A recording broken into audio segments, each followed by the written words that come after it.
بسم اللہ الرحمن الرحیم۔ السلام علیکم۔ جویائے حق پارٹ 2، طالب صادق۔ یوں تو اس مہمان خانے میں ہمیشہ اور ہر زمانے میں تھوڑے بہت مہمان ضرور ٹھہرے رہتے ہیں، مگر آج کل مسافروں کی بہت کثرت ہے۔ پچھلے پارٹ میں ہم نے جس مہمان خانے کا ذکر کیا تھا کہ بصرہ کے آبادی سے دور ایک باغ ہے جو بہت خوبصورت ہے، اور اس کے اندر ایک گرجا ہے اور اس کے مہمان خانے، یہیں سے ہم پارٹ 2 کا آغاز کر رہے ہیں کہ یوں تو اس مہمان خانے میں ہمیشہ اور ہر زمانے میں تھوڑے بہت مہمان ضرور ٹھہرے رہتے ہیں، مگر آج کل مسافروں کی بہت کثرت ہے۔ کئی سو آدمی اس میں ٹھہرے ہوئے ہیں جو اکثر اوقات باغ کے اطراف میں پھیلے رہتے ہیں، اور سایہ دار درختوں کی چھاؤں میں جا بجا یہ کیفیت نظر آتی ہے کہ دو دو چار چار آدمیوں کی ٹکڑیاں بیٹھی ہیں اور تبادلہ خیال میں مصروف ہیں۔ اس وقت دوپہر کا وقت ہے، آفتاب ڈھل رہا ہے اور دھوپ کی تپش سے کو پہاڑ و صحرا میں ایک آگ سی لگی ہوئی ہے، جس کی تپش یہاں تک پہنچتے پہنچتے تر و تازہ درختوں کی ٹھنڈک سے بہت کچھ دھیمی ہو جاتی ہے۔ اتنے میں ایک نیا شخص جو کہیں دور کے سفر سے گرمی کا مارا اور لو کے تھپیڑوں سے جھلسا ہوا چلا آتا ہے، ایک خرجین کندھے پر ڈالے۔ خرجین کہتے ہیں ایک ایسا تھیلا جو ڈبل ہوتا ہے، اور کندھے پہ ڈالیں تو آگے اور پیچھے اس کے تھیلے بن جاتے ہیں، جو جانوروں پہ بھی ڈالا جاتا تھا پرانے زمانے میں۔ ایک خرجین کندھے پر ڈالے ہانپتا اور پسینہ پوچھتا ہوا اس باغ میں داخل ہوا، جس نے گرجے اور خانقاہ کے درمیان میں ٹھہر کے چاروں اطراف نظر دوڑائی، اور جب کسی کو نہ پایا تو ایک طرف ذرا فاصلے پر ایک بڑے بھاری زیتون کے درخت کے نیچے جا کے خرجین کندھے سے اتار کے زمین پر رکھی، کمر سے ایک کملی کھول کے بچھائی، نالین یعنی چمڑے کے جوتے اتار کے اور جھاڑ کے درخت کی جڑ میں رکھ دیے، اور کملی پر خاموشی سے بیٹھ گیا۔ یہ ایک بہت ہی عمر رسیدہ معمر شخص ہے، سفید گھنی داڑھی ناف تک پہنچی ہوئی ہے، جس نے چہرے کی سفید کھلتی رنگت میں غیر معمولی نورانیت پیدا کرتی ہے۔ اپنے بڑے سفید بالوں کو اس نے جوگیوں کی طرح لپیٹ کے اور بل دے کر اپنی چندیا پر ایک جوڑا سا بنا لیا ہے، اور پھر اس جوڑے کو ایک سیاہ امامے میں چھپا لیا ہے، جس کے نیچے سیاہ اور چمکنے والی آنکھیں اس کی روحانی قوت اور سچی جستجو کا ثبوت دے رہی ہیں۔ گلے میں تاکیہ کے دبیس گاڑے کا ڈھیلا ڈالا زرد کرتا ہے، اور پاؤں میں دمشقی ٹاپٹی کا تہبند ہے۔ اس کے چہرے پر ریاضت کے جلال کے ساتھ بلا کی متانت ظاہر ہوتی ہے۔ ادھر ادھر بہت کم نظر دوڑاتا ہے، مگر جس چیز کو دیکھتا ہے نہایت ہی غور و خوض کے ساتھ دیکھتا ہے، اور دیر تک دیکھتا رہتا ہے۔ یہاں بیٹھے ہی اس نے سارے گرد و پیش کے منظر پر ایک اجمالی نظر دوڑائی، مگر ایسا معلوم ہوتا تھا کہ جن آنکھوں سے ہم دیکھتے ہیں ان سے نہیں، بلکہ اس نے کسی اور ہی نگاہ سے ان سب چیزوں کو دیکھا اور دم بھر میں دیکھ لیا۔ اتنے میں اس خانقاہ کے ایک راہب کی، جو یہاں سے فاصلے پر تھا، اس سن رسیدہ نوارد پر نظر پڑ گئی۔ فوراً دوڑ کر خدمت میں آیا اور ٹھہر کے منتظر ہوا کہ یہ نیا مسافر جس بات کی خواہش کرے اسے پورا کر دوں، مگر کانے اور بے نیاز مسافر نے اس پر ایک نگاہ غلط انداز ڈالی، اور پھر جو اپنے اندرونی خیالات کے متلاطم سمندر میں غوطہ لگایا تو خبر ہی نہ تھی کہ کون پاس کھڑا ہے اور کیوں آیا ہے۔ آخر راہب نے اپنے انتظار میں تھک کر خود ہی سوال کیا، جناب کیا آپ یہاں ٹھہریں گے؟ ذرا تامل سے، ہاں جہاں ٹھہرنا تھا ٹھہر گیا۔ راہب، یہ تو ٹھہرنے کی جگہ نہیں، مہمان خانے میں چل کر ٹھہریے۔ جواب دیا، کیا یہاں ٹھہرنے کی ممانعت ہے؟ راہب، ممانعت تو نہیں ہے، مگر آپ کو یہاں تکلیف ہوگی۔ جواب، مجھے کیا تکلیف ہوگی؟ راہب، اچھا تو کھانے پانی یا جس چیز کی ضرورت ہو یہیں حاضر کر دوں؟ جواب دیا، کسی چیز کی ضرورت نہیں۔ اب راہب لاجواب تھا اور سوچ رہا تھا کہ کس طرح اس محترم مہمان کی خدمت کروں اور کیوں کر اسے مہمان خانے کے اندر لے جا کر ٹھہراؤں، مگر تقریب گفتگو کی کوئی صورت نہ بنتی تھی۔ پوچھا، آپ کا وطن کہاں ہے؟ جواب کمال لاپرواہی سے، یاد نہیں۔ سوال، اور ارادہ کہاں کا ہے؟ جواب دیا معلوم نہیں۔ اب راہب اپنی اس دوسری کوشش میں بھی عاجز تھا اور گویا اپنی ہی طرف خطاب کر کے کہنے لگا، جو مسافر یہاں آتے ہیں مہمان خانے میں ٹھہرتے ہیں۔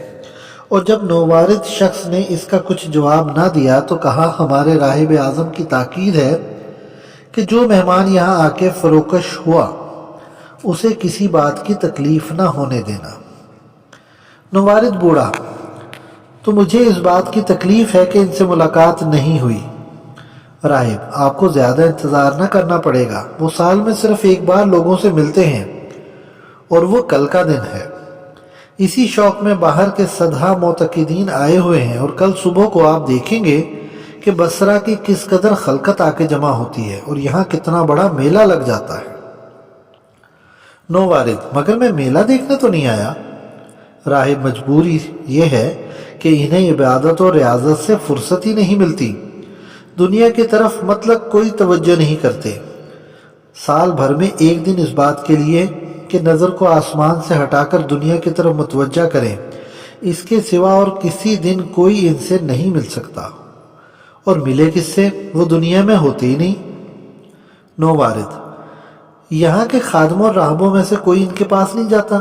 راہب، ہم سب کو بھی ان کی زیارت سال بھر میں ایک بار ہوتی ہے، صرف ان کے خاص مرید ہیں جو 50 سال سے ان کی خدمت کر رہے ہیں، وہی ان کے خلیفہ و جانشین ہونے والے ہیں، نائب الشیخ کہلاتے ہیں۔ ان کے پاس آتے جاتے ان کے ذریعے سے ہمیں ان حضرت اقدس کے احکام مل جایا کرتے ہیں۔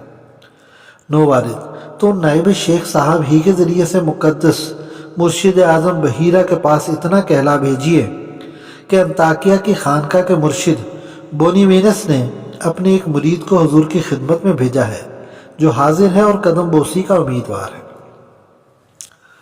راہب، یہ پیام آج ہی پہنچ جائے گا، لیکن یہاں درخت کے نیچے آپ کو تکلیف ہوگی۔ میں مہمان خانے کا ایک حجرہ خالی کرائے دیتا ہوں، آپ اس میں چل کر ٹھہریے۔ بوڑھے کہن سال نے اس کے جواب پر توجہ نہ کی، مگر جب دیکھا کہ راہب جواب کا منتظر کھڑا ہے، جاتا ہی نہیں، تو ایک لاپرواہی کی وجہ سے کہا، جس بات کا جواب مل چکا ہے اس کے متعلق دوسرے جواب کا انتظار نہ کیجیے۔ جہاں ٹھہرنا تھا ٹھہر چکا اور میں یہیں اچھا ہوں۔ راہب نے اس غیر متوقع جواب کو ناگواری کے ساتھ سنا اور واپس چلا گیا۔ اب اس نووارد بڈھے نے اٹھ کر خرجین سے ایک لوٹا نکالا، اسے لے کر درخت کے سائے ہی سائے اس چشمے کے کنارے گیا جو کوہستان سخیر سے آیا ہے، اور اس کا پانی محفوظ کرنے کے لیے گرجے اور خانقاہ کے درمیان میں ایک بڑا حوض بنا دیا گیا، جس میں مختلف نالیوں اور موریوں کے ذریعے سے پانی گر کر پودوں اور درختوں کی جڑوں میں تقسیم ہوتا ہے۔ اس حوض کے کنارے بیٹھ کر اس نے منہ اور ہاتھ پاؤں دھوئے اور پھر لوٹا بھر کے اپنی اقامت گاہ واپس آیا۔ خرجین سے چند خشک چھوارے نکال کر کھائے، سیر ہو کے پانی پیا، اور پھر سب چیزوں کو اسی خرجین میں رکھ کے خرجین کو کھینچ کے کمبل کے قریب کیا اور اس پر بڑے اطمینان کے ساتھ سر رکھ کے سو گیا۔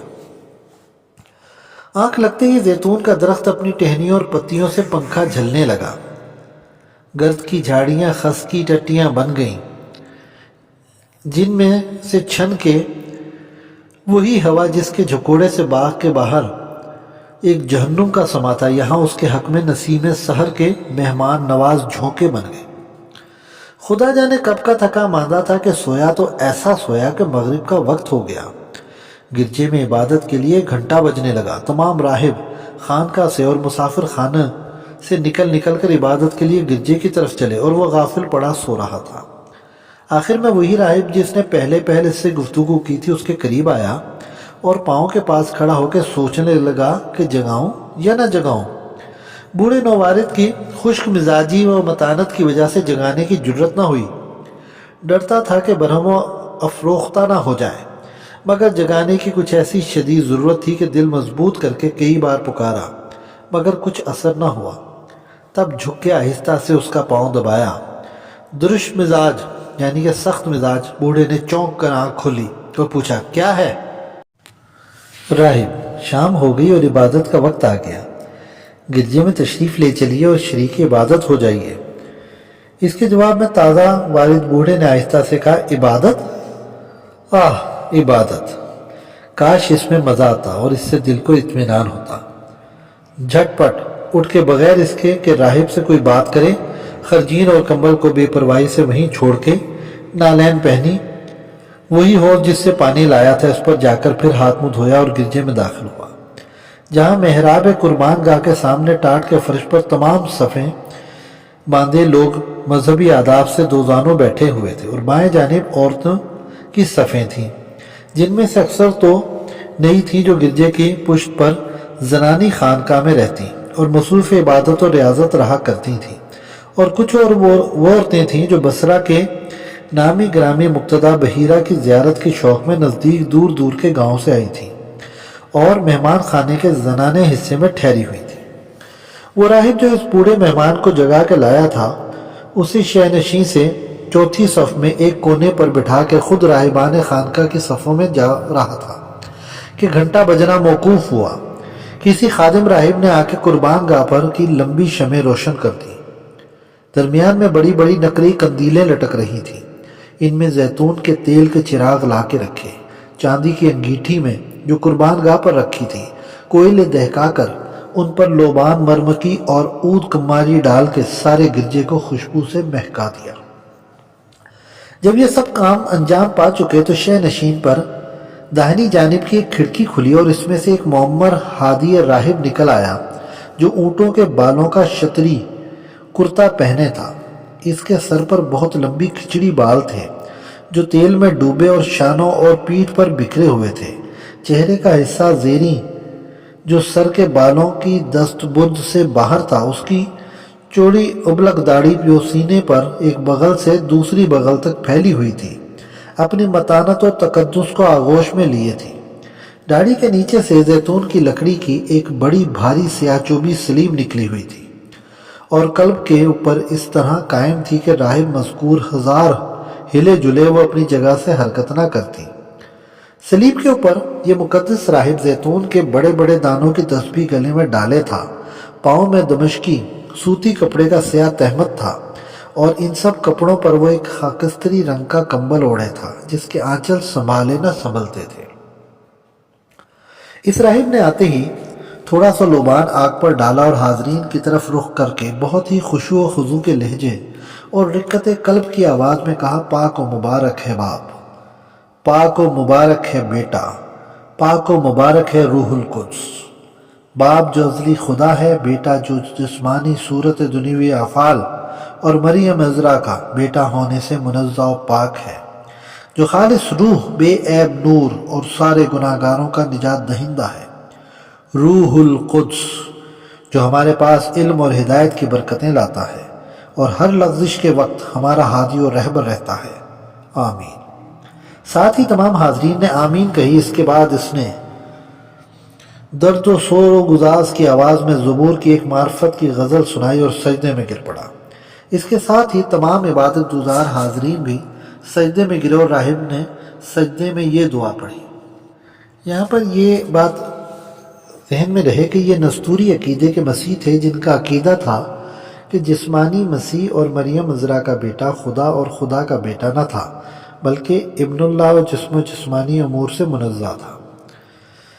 سجدے میں یہ دعا پڑھی کہ اے عظمت و طاقت اور جلال و کمال کے خدا، خدا بند آسمان و زمین، ہم تیرے آگے زمیں بوس ہیں، سربہ سجدہ ہیں اور سجدے میں تیری حمد کرتے ہیں، صدق دل سے تیری نعمت و ہدایت کا شکر بجا لاتے ہیں۔ ہم تیرے فرزند مسیح کی تعریف کے گیت گاتے ہیں، مگر وہ مسیح نہیں جو جسم تھا، جو انسانوں میں آتا، اٹھتا اور بیٹھتا تھا، جو مریم عذرا سے پیدا ہوا تھا، بلکہ وہ روحانی مسیح جو عالم کا نور ہے، جو ہمارا ہادی و نجات دہندہ ہے، جو دنیوی کثافت اور مخلوقیت سے تعلقات سے مبرہ و منزہ ہے۔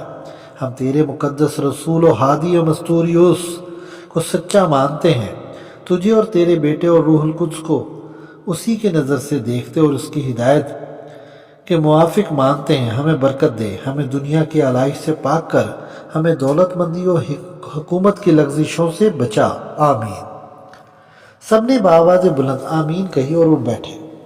اسی کاروائی پر عبادت ختم ہو گئی اور سوا چند ریاضت کیش عابدوں کے جو بڑی بڑی تسبیحیں نکال کے وظیفوں میں مشغول ہو گئے، سب اٹھ کر باہر جانے لگے۔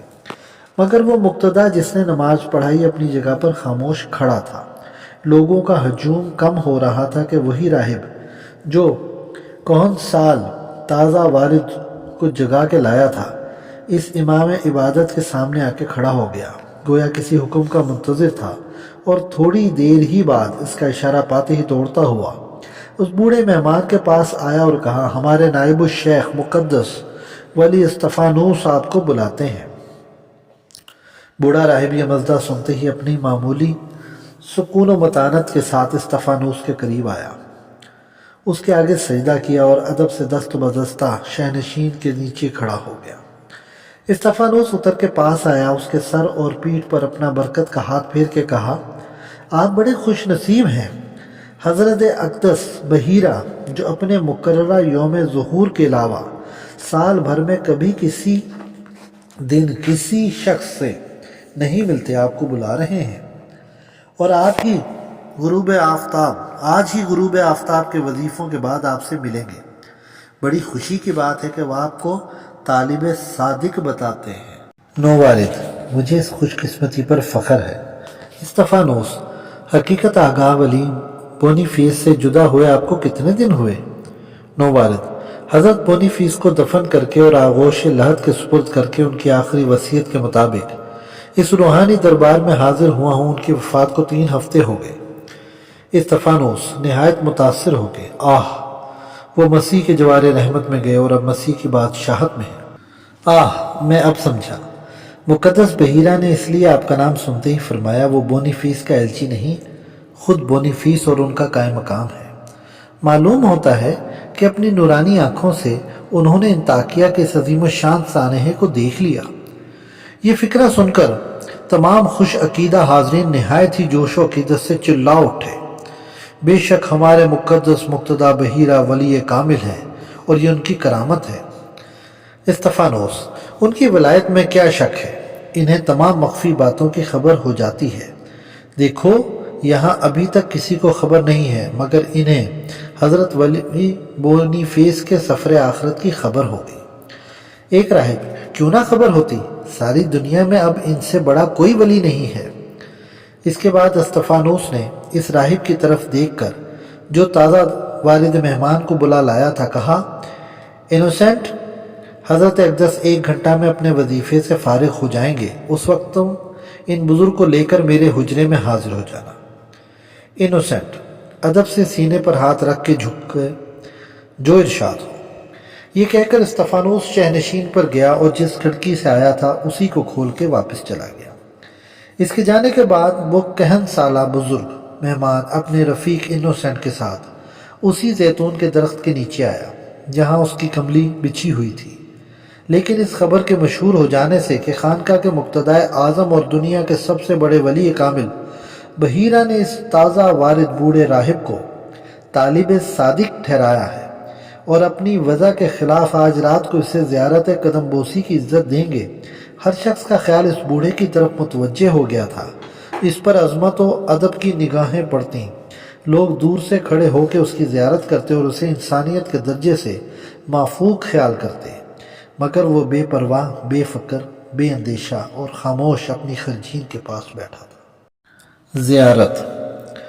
اگرچہ اس وقت ادکٹا چاند افق مشرق سے بلندی پر چمک رہا تھا اور اس کی روشنی نے زیتون کی پتیوں میں سے چھن چھن کر زمین پر ایک نورانی شجر کا قالین بچھا دیا تھا، مگر پھر بھی اندھیرا تھا، جسے دیکھ کر انوسینٹ نے پھر ایک بار اس بات کی کوشش کی کہ بوڑھے مہمان کا بچھونا یہاں سے اٹھا کر اپنے مہمان خانے یا خانقاہ کے کسی حجرے میں بچھا دے، اور کہا، اب رات کو یہاں سونا مناسب نہیں، کیڑے مکوڑے کا ڈر ہے، یہاں سردی زیادہ ہوگی اور آپ ایسے طالب صادق کا یہاں رہنا ہمارے اور ہمارے خانقاہ کے حق میں باعث بدنامی ہوگا، لوگ کہیں گے کہ ایسے محترم بزرگ کی خدمت نہ کر سکے۔ مہمان تامل کے بعد اور ناگواری کی آواز میں، مجھے نہ کسی چیز کا اندیشہ ہے اور نہ کسی بات کی تکلیف، اور جب میں اپنی خوشی سے یہاں رہوں گا تو خانقاہ کی بدنامی بھی نہیں۔ یہ جواب اتنی ناگواری کے ساتھ دیا گیا کہ انوسینٹ کو کچھ کہنے کی جرت ہی نہ ہوئی، خاموشی سے واپس چلا گیا۔ اس کے جانے کے بعد اس شخص نے خرجین کھول کے 4 خرمے کھائے، لوٹے سے پانی پیا اور 2 زانوں بیٹھ کے عبادت و روحانی ریاضت میں مشغول ہو گیا۔ تھوڑی دیر کے بعد اس نے آہستہ آہستہ او مسیحا کی ضربیں لگانی شروع کی تھی کہ انوسنٹ نے آ کے کہا کہ 1 گھنٹہ ہو گیا، ولی استفانوس کے پاس تشریف لے چلیے۔ بوڑھے طالب صادق نے اس کا جواب تو کچھ نہیں دیا، مگر چند منٹ میں سلسلہ بات کو ختم کر کے خاموشی کے ساتھ اٹھ کھڑا ہوا اور انوسنٹ کے ہمراہ چاند کی روشنی میں خانقاہ کی طرف روانگا ہوا۔ اس کی عالی شان سے منزلہ عمارت گرجے کے پاس ہی تھی۔ قریب پہنچا تو اس میں سے مختلف قسم کی ریاستوں کی آوازیں سنائی دینے لگیں۔ بعض راہبوں کی وظیفہ خوانی سے شہد کی مکھیوں کی طرح بنبنانے کی دھیمی آوازیں مسلسل آ رہی تھیں۔ بعض زبور کی مناجاتیں بلند آواز سے گا رہے تھے، بعض بڑے زور و شور سے حضرت مسیح، روح القدس اور دیگر حواریوں اور ولیوں کے ناموں کی ضربیں لگا رہے تھے۔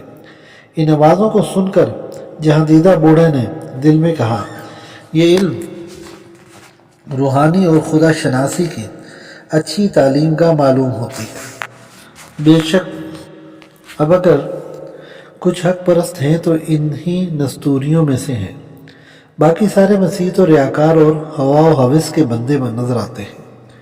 کیا اچھا ہوتا کہ میں جس چشمہ ہدایت کی جستجو میں مارا مارا پھرتا ہوں وہ مجھے یہاں مل جائے، لیکن امید تو کبھی ہے کہ سرمدی زندگی بخشنے والے آب حیات کا چشمہ یہاں ملے گا، اور ولی بونیفیس کا کہنا اگر پورا ہوا تو میں محروم نہ رہوں گا۔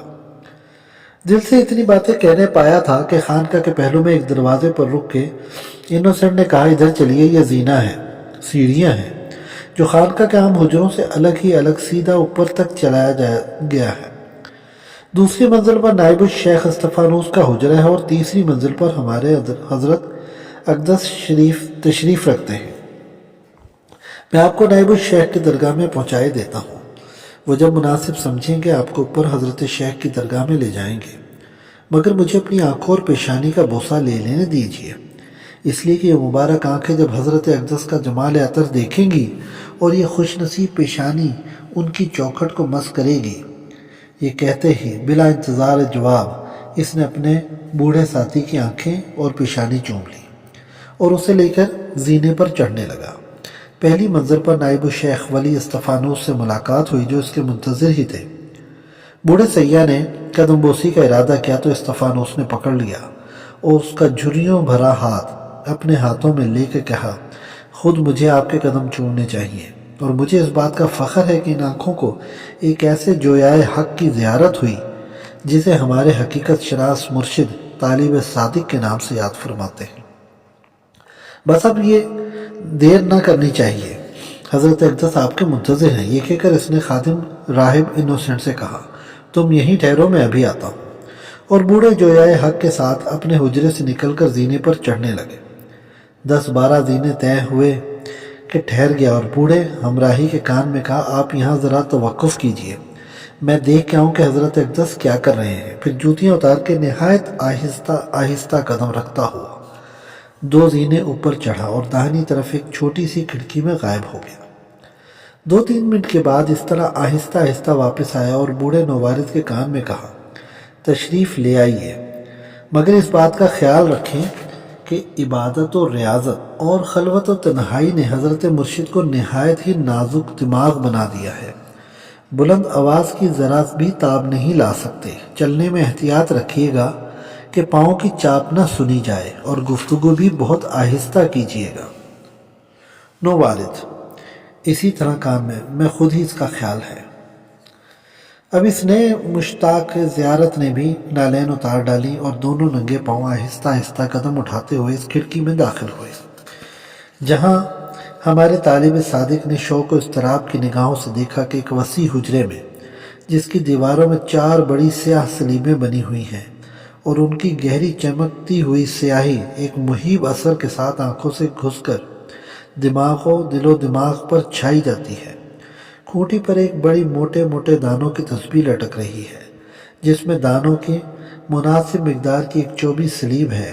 زمین پر کھجور کی چٹائی کا فرش ہے اور اس پر ایک جانب ایک سیاہ کملی والے ایک نہایت ہی بوڑھے پیر فانی اپنے لمبے لمبے سفید بالوں کے خلاف میں لپٹا ہے، اسی طرف رخ کیے بیٹھا ہے اور اس کی تیز اور نورانی آنکھیں چنگاریوں کی طرح چمک رہی ہیں۔ گویا کسی شعلہ وحدت میں جلے ہوئے کی راکھ کا ڈھیر ہے جس پر عرفان کی دو شمعیں چمک رہی ہوں۔ سر برہنہ ہے، اونٹ کے بالوں کا ایک خاکستری کرتا جسم پر ہے، ایک سیاہ لنگی پاؤں میں لپٹی ہوئی ہے۔ نووارد پیر کہن بوڑھے سال کے دل پر اس مقدس و محترم صورت کا جو وفور تقدس سے ایک حنائی پیکر نور معلوم ہوتی ہے بڑا اثر پڑا، اور بے اختیاری کے جوش سے اس کے سامنے زمین پر گر کر سجدہ کرنے لگا۔ اس پیر فانی نے جو اس عہد کا مشہور ولی بحیرہ ہے، اس کی اس حرکت کو ناگواری کی نظر سے دیکھ کر کہا، مخلوق کو سجدہ نہ کرو، آؤ آگے آؤ۔ اب مشتاق زیارت نے آگے بڑھ کے اس کے خشک اور سوکھے ہوئے قدم چومے، ادب سے سر جھکا کے دو زانوں بیٹھ گیا، پھر کہ دیکھا تو معلوم ہوا نائب الشیخ استفانوس اسے اس نازک اور خوفناک مقام پہ تنہا چھوڑ کے جا چکا تھا۔ نووارد مہمان کو خاموش دیکھ کر بحیرہ نے کہا، مجھے تمہارے مرشد بونیفیس کی وصال کی خبر سن کے بڑا افسوس ہوا۔ وہ دنیا میں غنیمت تھے اور اس پرفتن زمانے میں پھر ایسے ولی کے پیدا ہونے کی امید نہیں۔ مہمان، میں تو ان کا ایک ادنا خادم تھا، خدا نے ایسی حقیقت بھی نظر ہی نہیں دی کہ عالم معرفت میں ان کا درجہ دیکھ سکوں۔ حضرت ہی ان کا اصلی مرتبہ اور درجہ جان سکتے ہیں۔ ولی را ولی می شناست۔ بحیرہ، وہ میرے دوست تھے، مدرسہ حقیقت شناسی میں ہم دونوں ایک ساتھ شریک ہوئے تھے اور دونوں کا مزاج ایک ہی تھا۔ اتنا کہہ کر بحیرہ رک گیا، اس لیے کہ ذوف نے زبان روک دی اور وہ سستانے پر مجبور ہوا۔ جب ذرا سکون ہو گیا تو کہا، خیر اب بتاؤ کہ بونیفیس نے تمہیں کس لیے میرے پاس بھیجا ہے؟ مہمان، حق کی جستجو اور اس قلب غیر مطمئن کو اطمینان دلانے کے لیے میں نے 10 سال تک ان کی خدمت کی۔ وہ مجھے اپنے تمام مریدوں سے زیادہ عزیز رکھتے تھے اور مجھے سچا جویائے حقیقت جانتے تھے۔ جب انہوں نے دیکھا کہ میری آرزو ان کی خدمت میں بھی پوری نہ ہوئی تو اپنے وصال سے 1 مہینہ پہلے مجھے حکم دیا کہ اب تو بصرہ کے شیخ طریقت بحیرہ کے پاس جا، اس لیے کہ آج کل کی ساری دنیا ظلمات ہے اور اس ظلمات میں جس شمع کی روشنی میں تجھے نجات کے آب حیات کا چشمہ مل سکتا ہے وہ بصرہ میں روشن ہے، اور اس کے ساتھ یہ بھی فرمایا کہ آپ کو ان کا سلام پہنچا دو۔ بحیرہ ایک ٹھنڈی آہ لے کے، خیر ان کے سلام کے جواب میں تو میں ان کے لیے مغفرت کی دعا کرتا ہوں، مگر تم اپنی کیفیت بیان کرو کہ کون ہو، کیوں کر اور کس بات کی آرزو دل میں لیے ہوئے ہو اس کے پاس آئے ہو، اور کون سی تمنا تھی جس میں ناکام رہے؟ بوڑھے مہمان نے کہا، حضرت اقدس، اس غلام کی سرگزشت بہت ناکامی اور نامرادیوں کا بے لطف و بے نتیجہ تومار ہے، ایسا نہ ہو کہ حضور اسے سن کے پریشان ہو۔ بحیرہ نے کہا، نہیں، میں شوق سے سنوں گا، تم بیان کرو۔ آج کے لیے اتنی، انشاءاللہ اگلا پارٹ ہم جلد ہی آپ کی خدمت پیش کریں۔